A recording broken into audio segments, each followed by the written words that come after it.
Buenos días chicos, soy el profesor Cristian. El día de hoy les tengo una clase muy interesante, así que espero que sea de su agrado. Sin dilatar más la cuestión, comencemos.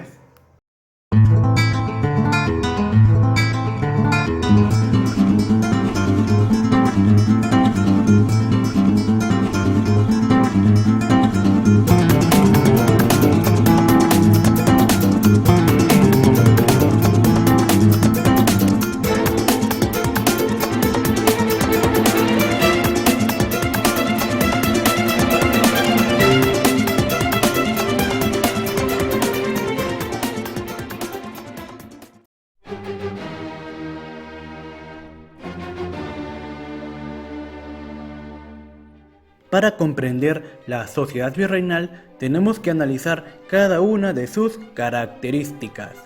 Es así que conocemos que la sociedad virreinal era clasista, ya que estaba dividida en clases sociales, donde no había ninguna posibilidad de ascender socialmente. ¿Y por qué? Porque también era racista. Estaba basada en el color de la piel, lográndose así un estatus, una posición. Si nacías español, pues en buena hora, tenías un montón de privilegios. Si no, no había manera de ascender ni lograrlos. Es decir, también la sociedad colonial era elitista, ya que solo un pequeño grupo se privilegiaba de beneficios, como por ejemplo el poder de gobernar o recibir una buena educación, etc. Y para terminar, podemos también afirmar que la sociedad virreinal era esclavista. Se permitía la compra y venta de esclavos, que era la mano de obra en las haciendas de la costa. También los indígenas vivían en un estado de semi-esclavitud. Jurídicamente, la sociedad virreinal estaba dividida en dos repúblicas. Tenemos primero la República de Españoles y luego la República de Indios.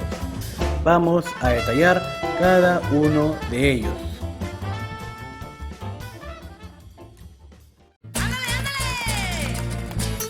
La República de Españoles estaba conformada por españoles peninsulares y españoles criollos. Para diferenciarlos, diremos que los españoles peninsulares son los que nacieron en la península ibérica, es decir, España, y los criollos son hijos de españoles nacidos en América.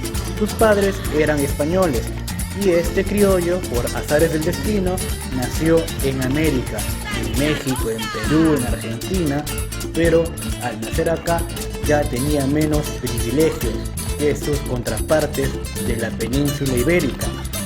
Bien, ahora vamos a ver las tres clases sociales que integran la pirámide de la República Española. Primero tenemos la nobleza. La nobleza tenía un privilegio, tenía un título nobiliario que les daba ese estatus. Para ser noble tenía que tener un título, que era hereditario. Y hay dos clases de nobleza. La nobleza peninsular, que la tenemos, conocida como chapetones, que es la nobleza de mayor antigüedad, son los títulos de Castilla. Y la nobleza indiana, que son los nobles que son descendientes de los primeros conquistadores. Son los títulos nobiliarios de India, que se dieron acá, en esta parte del mundo. Para ser noble necesito un título nobiliario. Tengo todo tipo de privilegios. Pero recuérdate que los españoles peninsulares tienen mucho más privilegios. Pueden ocupar cargos públicos, cosa que un criollo no podía. Ambos tienen títulos. Criollos con títulos, españoles con títulos nobiliarios. En el caso de la clase media, son gente que no tiene título nobiliario, pero tiene algo muy importante: poder económico. Tienen dinero. Es lo que conocemos como la burguesía. Tenemos ahí la burguesía comercial, que son gente que hace dinero producto de sus actividades economicas, el comercio, ¿no? O son hacendados, o son prestamistas o son banqueros. Y también tenemos la burguesía intelectual, abogados, médicos, jueces, profesores, etcétera, etcétera. Esta clase social se caracteriza por tener dinero, por tener grandes ingresos económicos. ¿Qué es lo que no tienen? Títulos nobiliarios. Pero podían acceder a ellos comprándolos o casándose con la hija de algún noble. Ahí podían acceder a la nobleza. Tenemos por último el bajo pueblo. Y el bajo pueblo está constituido por artesanos, por pequeños comerciantes conocidos como mercachifles y la plebe urbana, es decir, los criollos y los españoles pobres. Bien, entonces tenemos la nobleza, la gente con privilegios, tienen títulos nobiliarios, la clase media tiene poder económico y el bajo pueblo es la plebe urbana, la gente común. Cuando hablamos de gente, hablamos de españoles y criollos pobres, porque estamos hablando de la República de Españoles.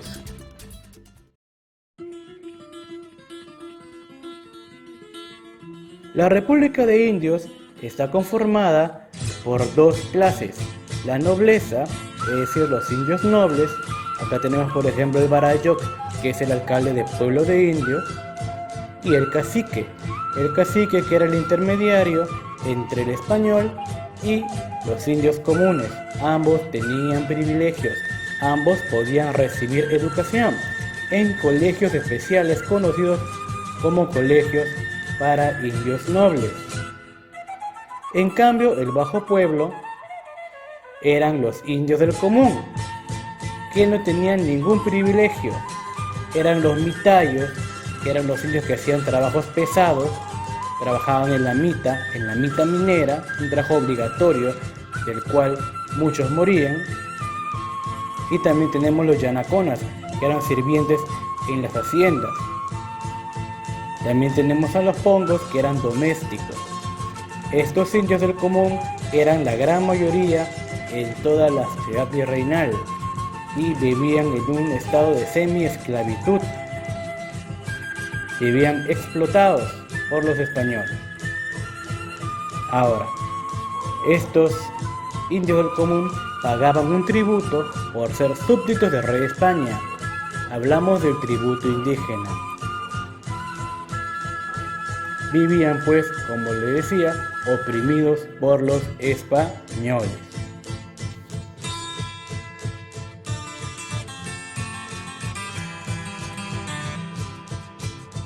Acá tenemos una imagen de una reducción de indios. Una reducción es un pueblo integrado netamente por indios. Estas reducciones fueron creadas por el virrey Francisco de Toledo para poder cobrar tributo de una manera eficiente. Los indígenas de manera tradicional vivían dispersos en los cerros, en las montañas, entonces cobrar tributo era difícil. Por lo tanto, el virrey los juntó en pueblos para cobrar los tributos de manera eficiente.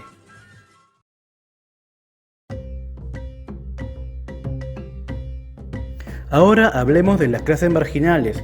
Son las clases que no integran ninguna de las dos repúblicas. Veamos primero a los mestizos. Los mestizos son el resultado del cruce de un español con una india. Por ejemplo, tenemos al Inca Garcilaso de la Vega. Él fue un mestizo cuya madre fue una ñusta inca, una princesa, y su padre un capitán, el capitán Garcilaso de la Vega. Acuérdate que Garcilaso es autor del libro Los Comentarios Reales de los Incas. Por otro lado tenemos al sistema de castas. Las castas eran cruces raciales. Algunos cruces eran prohibidos por los españoles. Luego tenemos a los negros. Los negros pues provenían del África y eran vendidos como piezas de ébano en los mercados. Algunos eran subastados y eran traídos de Angola, del Congo y de Guinea por sugerencia del padre Bartolomé de las Casas. Bartolomé de las Casas era defensor de los indios y él los defendía porque estos indios morían en la mina. morían trabajando en las minas y ese trabajo era un trabajo inhumano. Él abogaba por ellos y es que los españoles en un principio no los consideraban seres humanos. Por eso que el padre Bartolomé de las Casas va a estar en medio de un debate para demostrar de que el indio era un ser humano y era un ser puro que debía ser adoctrinado y evangelizado. Luego le preguntaron quién va a trabajar en su lugar en las minas y el padre Bartolomé de las Casas dijo de que tenían que llevar a los negros porque los negros no eran considerados humanos por no tener alma. Es decir, el padre Bartolomé de las Casas era un racista, de todos modos. Y bueno, estos esclavos fueron traídos acá al Perú para trabajar en las minas, pero no se aclimataron y empezaron a morir. Ojo que un esclavo es una mercancía y si alguien compra una mercancía, tiene que tener garantía. Y como empezaron a morir, tuvieron que invertir su mercancía en otras actividades. Es por eso que los negros fueron llevados a la costa, a las haciendas, para hacer trabajos. Es por eso que las principales colonias afroperuanas se encuentran en la costa. Por ejemplo, Chincha. Bien, acá tenemos algunos tipos de esclavos. Por ejemplo, los bozales. Un esclavo bozal es aquel esclavo recién traído de África. Por lo tanto, el bozal no habla castellano, no habla español, no sabe, solamente habla su lengua materna. Por otro lado, el ladino es un negro, es un esclavo que sí habla castellano porque nació en América. La palabra ladino significa astuto, vivo, y es que este esclavo pues manejaba el idioma y podía comunicarse con sus amos. En el caso de los cimarrones, estos eran esclavos fugitivos, se escapaban de sus amos y vivían en aldeas llamadas palenques o quilombos. El cimarrón del palenque, como no podía trabajar porque era un fugitivo, ¿a qué se dedicaba? A plantar algunos cultivos básicos en su aldea y también a robar en los caminos. Justamente el camino entre Lima y Callao estaba plagada de ladrones y bandoleros, los cimarrones. Este camino entre Lima y Callao es lo que tú conoces ahora como la Avenida Colonial. Y bueno, habían esclavos que lograban su libertad por testamento o porque lograban pagar su carta de libertad. Y es que no te dije algo, en el virreinato los esclavos sí eran pagados, no todos, pero en algunos casos eran pagados, pero de la moneda que se les daba, que era una miseria, la mitad era para pagar sus gastos de alojamiento y comida. Es como si te diera un sol y ese sol de propina que te doy me agarre 50. Imagínate, eso pasaba con los esclavos. Y como te digo, los libertos son aquellos esclavos que han logrado su libertad, o porque la han comprado o porque se la han otorgado. Y como ya tienen su carta de libertad, pueden trabajar libremente. Ahí tenemos, mira, un palenque o quilombo, que es una aldea de cimarrones. Recordemos que los cimarrones eran fugitivos que se dedicaban muchas veces a asaltar en los caminos.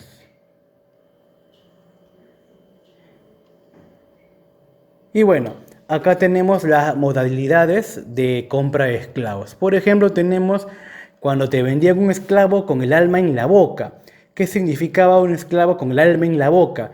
Que estaba en pleno uso de sus facultades. Estaba apto, estaba sano y bueno, pues tenía gran fuerza, no estaba ricotón, podía trabajar y estaba apto para el trabajo.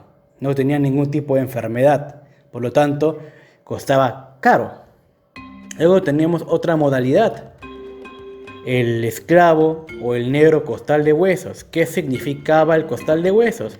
Simple, que por si acaso este esclavo podía tener una enfermedad oculta Y si tú lo comprabas, el vendedor no se hacía responsable, lo comprabas bajo tu propia responsabilidad, a menos que tuviera epilepsia.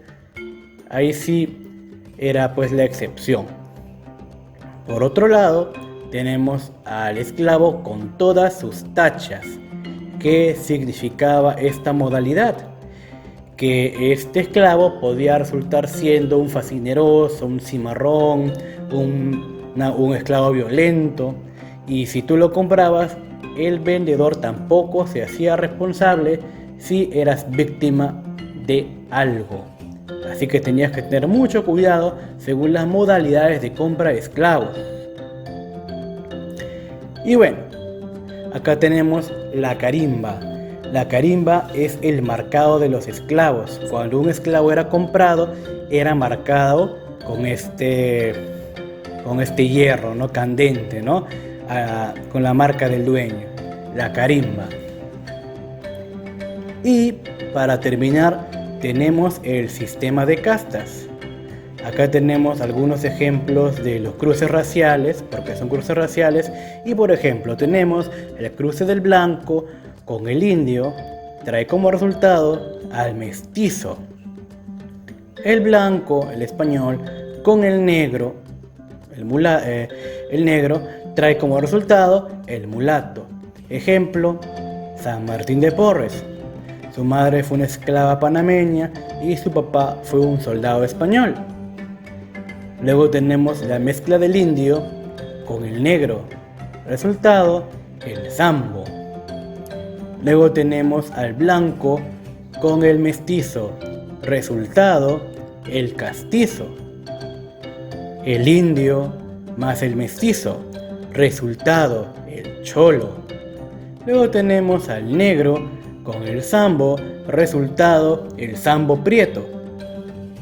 El cholo con el indio, y como resultado tenemos al tente al aire.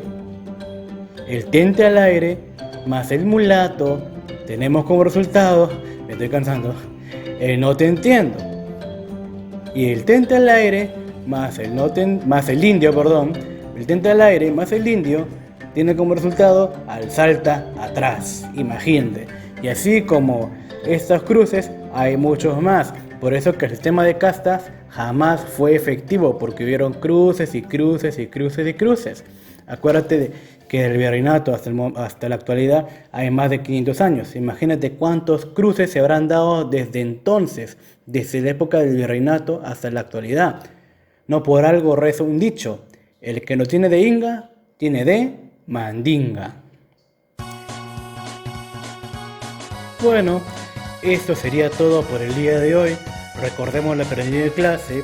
A ver, recuérdate las características de la sociedad colonial. Ahí, si no te das cuenta, tienes una pequeña mnemotecnia. Cree, clasista, racista, elitista, esclavista. Cree. Luego tenemos las dos repúblicas: República de Españoles y República de Indios. República de Españoles, recuerda de quiénes la integran: la nobleza, que tiene títulos nobiliarios, la clase media, la burguesía con poder económico, y el bajo pueblo, que eran españoles y criollos pobres.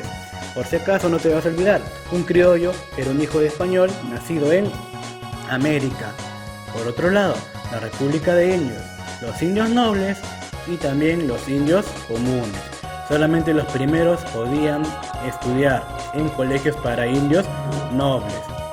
Por otro lado tienes a los marginados, que no están en ninguna de las dos repúblicas.